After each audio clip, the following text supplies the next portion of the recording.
GST गुप्तचर यंत्रणा पुणे विभागाचा नाशिकमध्ये छापा आहे। नाशिकच्या देवळाळी गाव परिसरातील कपालेश्वर बिल्डिंगमध्ये राहणाऱ्या सॉफ्टवेअर इंजिनियरची जीएसटी गुप्तचर यंत्रणेकडून चौकशी सुरू आहे।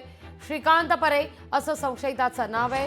संशयितांकडून एक पिस्तूल आणि 6 जिवंत राऊंड या ठिकाणी जप्त करण्यात आलेले आहेत। पुण्याची जीएसटीची गुप्तचर यंत्रणा नाशिकमध्ये सध्या पोहोचली आहे।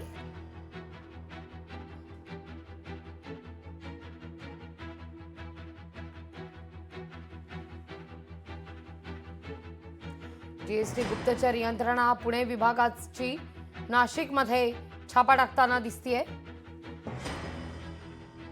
अधिक माहिती घेऊया आपले प्रतिनिधी महेश महाले यांच्याकडून। महेश, काय नेमका घडतंय?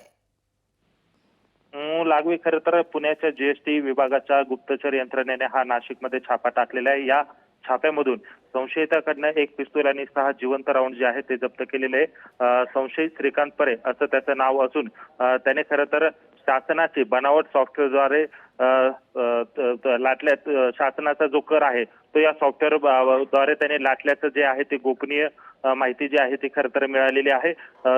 संशयित श्रीकांत परे हा खरं तर सॉफ्टवेअर इंजिनियर असून त्याने अनेक शासनाशी संबंधित सॉफ्टवेअर जे आहे ते बनवलेले आहे। याद्वारे त्याने शासनाची फसवणूक केलेली आहे आणि ही माहिती जीएसटीच्या गुप्तचर यंत्रणेला मिळाली होती आणि पुण्याच्या विभागाने नाशिकच्या देवळाली परिसरात असलेल्या कपालेश्वर बिल्डिंग मध्ये खरं तर ही छापेमारी केलेली आहे। अजूनही ही चौकशी सुरू असून त्याच्याकडून एक पिस्तूल आणि 6 राऊंड जे आहे ते जप्त केलेले आहेत। अगदी महेश, धन्यवाद तुम्ही दिलेल्या एकूणच सविस्तर माहिती करता।